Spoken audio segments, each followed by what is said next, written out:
to speak for yourself, presented by Hyundai. Let's head to Miami, where the Dolphins have reportedly made a huge move today, naming Tua Tagovailoa their new starter. The Dolphins have a bye week this week, so Tua will start against the Rams in Week 8. The rookie quarterback made his NFL debut near the end of the Dolphins' blowout win on Sunday. Miami is 3-3 with Ryan Fitzpatrick as a quarterback, but he's headed to the bench, so no Fitzmagic for the Dolphins. So Marcellus, big bro, you let me know. Do you like the move starting Tua? No, I don't like the move starting Tua. Let me clarify before I start getting beat up on in social media world. I love Tua. Like, Tua to me was better than Joe Burrow and better than Justin Herbert coming out in the draft. Like, look, Burrow's been better than some. Herbert's been better than many, and Tua could be better than a lot more. However, I hate the timing of this move, is why I don't like this move. Think about who the Miami Dolphins are right now. You have Ryan Fitzpatrick, who knows what his role is. It's just to be a stopgap player. Until Tua's ready, we're going to put him out there. Ryan Fitzpatrick, hold down the fort. However, is this the time to do that right now? Your last two wins, 67-17. You went out to San Francisco and spanked the 49ers 43-17. You backed that up with a 24-donut shutout of the New York Jets. And now's the time to tell the team, you know what? Tua's ready. To me, if I'm one of the other 51 guys on that team, not named Tua, not named Fitzpatrick, I'm sitting there saying, wait a minute. In this winning culture, this is the time you will insert someone who you don't know is ready for this moment. Think about how you're sacrificing 51 others for just these two guys in this relationship. What if Tua goes out there, no one's thinking about this or saying this, and actually struggles, actually fails? And you had a team that was rolling. A team was feeling itself. And all of a sudden, you put in a guy. Not only do you mess with the confidence of Tua, whatever that means, he can shake it off. But more importantly, there are 51 other guys saying, what are we in this for if while we're winning in these moments, you want to stop it, interrupt the groove? I wouldn't do it. I disagree with you because I like the move. The reason I like the move is there's no better time than right now. Really? If the only time, Marcellus, where Tua would get this much preparation for a game is Week 1 of the 2021 season. I like that. The only time where Tua would get this much preparation for a game would be a whole year from now. So if you plan on playing Tua at all this season, this is the time to play Tua. Clearly, you plan on playing him this season because you drafted him in the top 10, in the top 5. I think we all love Ryan Fitzpatrick. Went to Harvard, scored a perfect Wonderlic score, whatever the case may be. Ivy League guy. I get all that. That's cute. Let's not act like Ryan Fitzpatrick is Brett Favre. No. And you have Aaron Rodgers sitting. Let's not act like Ryan Fitzpatrick is Joe Montana. Like, Ryan Fitzpatrick has 10 touchdowns, 7 interceptions. He's played well. But let's look at what he's done. Ryan Fitzpatrick lost to the Patriots, a playoff team. Lost to the Bills, a playoff team. Lost to the Seahawks, a playoff team.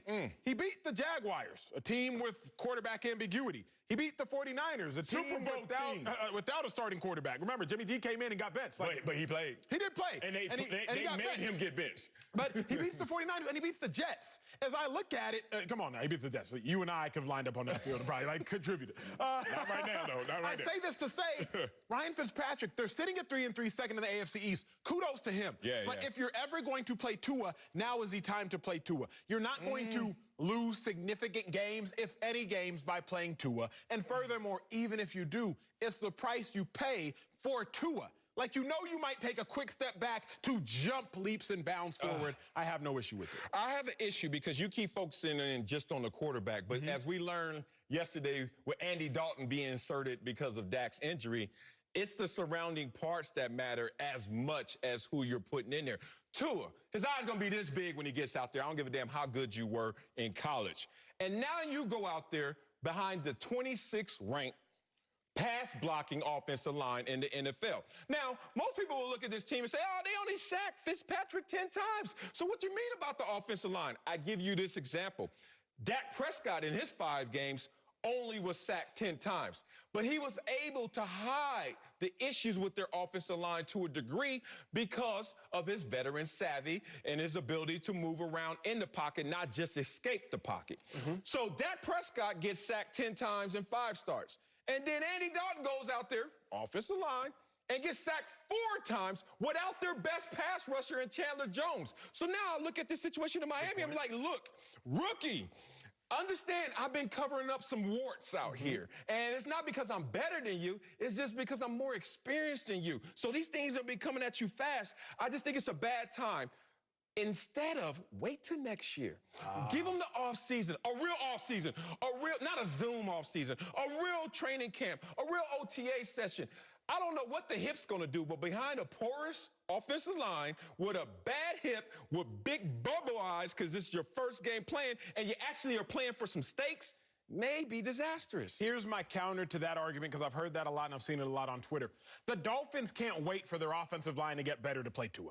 Offensive line takes years to build. Cowboys had the best offensive line for about 5-6 years because they committed their first-round picks for several years to drafting offensive line. Give you that. So I understand that argument of the Dolphins' offensive line is terrible, but they're not going to be better tomorrow, might not be better next year, might not be better in 2 years. You can't wait until this is fixed to now play Tua.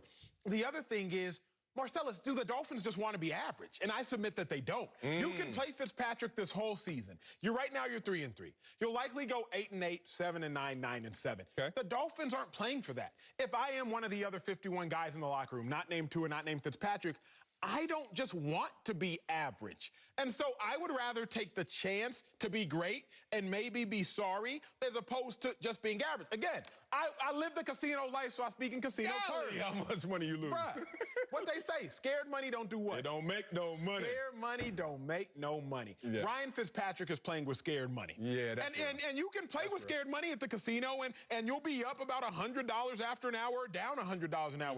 But if you go into that joint and say, you know what?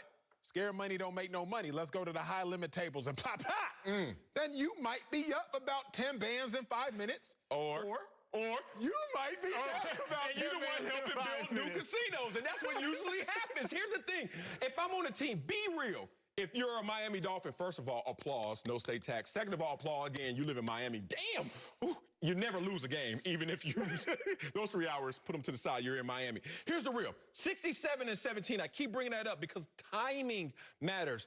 It seems like this team is figuring it out. It's finding itself. And if I'm finding myself, why would you now want to disturb this groove? Don't disturb this groove. Why would you disturb the groove that we have just found to put Tua out there? Imagine, be real, Acho. You've been balling the last couple weeks. Y'all 3-3. So you're like, hey, we second in this division. We got a chance. And then Tua goes out there and does what rookies do. Struggle. And not struggle, scruggle. And then you're sitting there like, why we do this? And then that affects your performance or affects the ethos. And then you're looking at Fitzpatrick. He's like, hey, my job was to hand the baton off smoothly. I did my part. What happens to the winning culture in terms of instilling that when guys are sitting there second-guessing the decision if Tua struggles? That's a good point. But what I will say is this. Fitzpatrick never beat Marcellus teams that they were supposed to lose to.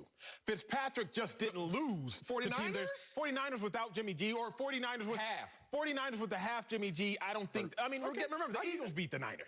Right? So, like, and I love the Eagles. No disrespect. But Fitzpatrick never beat a team that the Dolphins were supposed to lose to. He just didn't lose to teams that the Dolphins were supposed to beat. Tua, the bar is low. Just don't lose to teams that you are supposed to beat, and you gonna be all right. Coming up, the Cowboys, and they missed Dak Prescott. I got it wrong, America. Okay, I got it wrong. Yes, you did. They missed Dak Prescott in last night's blowout loss. But I'm gonna tell you why. It still didn't prove that Dallas should necessarily be all in long term.